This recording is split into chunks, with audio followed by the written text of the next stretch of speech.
Indian philosophy and people suffering. There is how correlation and how Indian philosophy has addressed this solution thousands of years ago. As seen, this this 21st century, is the age of modernization, commercialization, and globalization, where almost everything is attainable within the reach of privileged few, right? So human values are shadowed by human greed, immorality, and falsehood have overpowered ethics and integrity. Instead of enhancing latent powers and arousing inherent qualities, excessive exposure to self is now in vogue. Everybody is busy in showing themselves. Everybody is running after money. Almost everybody is running after fame. Everybody is running after beauty. Everybody is running after wealth. Everybody is running after property. So the majority of the people are running after money and material comforts. Astounding progress in science and technology has brought about accessibility and opportunity to avail of all kinds of external amusement and buy worldly joy and happiness. Almost all mundane appetites can be fulfilled by a simple click of a mobile button. But do all these worldly gadgets and engagements in unethical and immortal activities satisfy your heart and spirit for long? Are you receiving everlasting joy and happiness, good health and respect from others?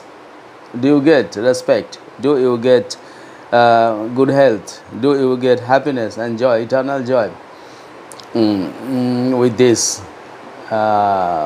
material gains, with this wealth? Do you get? I don't think so. It is not a sin, I have written, you see. It is not a sin to seek mental and bodily satisfaction, beauty, joy, fame, etc.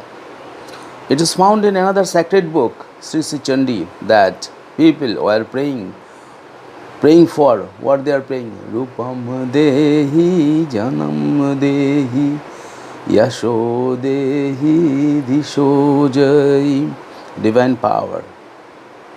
So people are seeking for Rup, beauty, Jayam, matlab victory, and Yasho, matlab Yash, Josh, fame, and Disho Jai.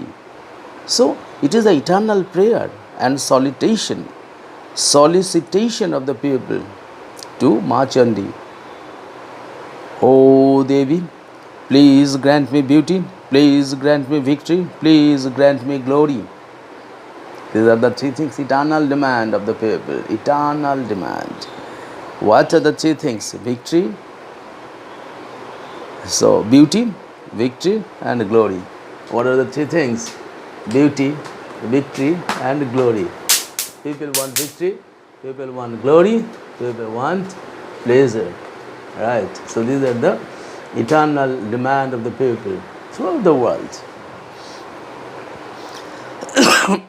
But do you know where you commit mistakes? Do you know where you commit mistakes? You mostly seek outward beauty. Outward beauty. You just paint your face, your body, and you color your hair. And in this way you want that I will look nice, I will hold beauty. But does beauty remain there on face or in face or on head or hair or body? No. It remains here at heart and here. Beauty remains here. Beauty remains here at heart. Beauty remains here at heart. Okay. So you mostly seek outward beauty, victory against your enemies, and crave for terrestrial glory. But in doing so, most of you often forget to pray for spiritual beauty. Have you ever thought of increasing your spiritual beauty? Then how will you be happy? How will you be pleased? How will God you give wealth? You will never get. Those things which you are getting are very temporary, very, very temporary, right? So, moral victory, have you ever sought for moral victory over others? Moral victory, spiritual glory, not glory of yourself, the glory of spirituality, as I am glorifying my country, as I am trying to highlight the vastness, the richness of my country. Because country is my mother, country is my birthplace, country, this country, India, is my playground. India has given me all. India's soil, India's air, India's soil has brought me up. Indian air has given me breath. Indian food has survived me. I am here because of India. So I praise for India. Instead of praising yourself, you praise for others. You praise for God. You praise for God Almighty. You praise for your mother. When your mother is pleased, the world is pleased. If you want to praise yourself, even your family members will not praise you. Remember, these are the eternal truths. What I have understood by my little learning. Okay. So, and have you ever thought of destruction of inner enemies? You are trying to kill your enemies. You are trying to beat your enemies. But external enemies. But have you ever thought of killing your own internal enemies? Do you know that how many enemies that they are inside you, they are living happily within you? Try to distract them. Inner enemies. Okay. So in this whole process, you were of course succeeding many a time to gain immense joy and merriment. But I want to ask you one question. Is that giving you permanent beauty, permanent fame, glory, pleasure, happiness, and above all victory?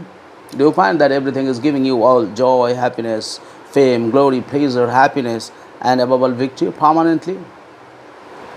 You may accomplish all this by hard labor, personal sacrifice, and devotion.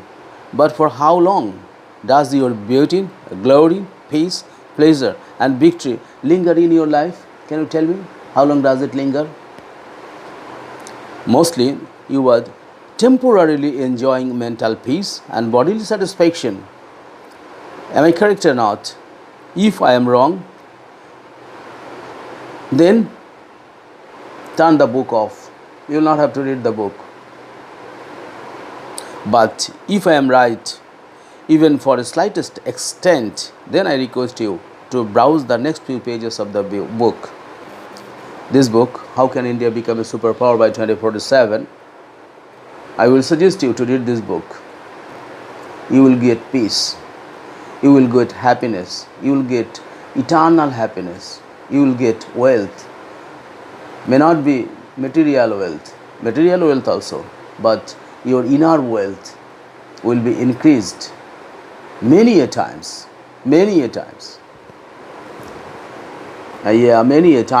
it will increase. Your strength, your vigor and vitality. Maybe you are 60 or 70 years old. Your internal or inner strength will be increased a lot, and you will be a great human being by reading this book. I request you to browse a few pages of my latest book, How Can India Become a Superpower by 2047. This might open up your third eye. This book must open up your third eye.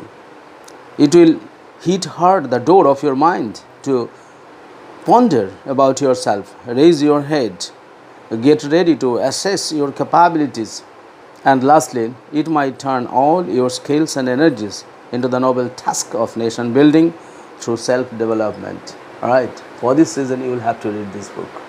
Buy this, order this today.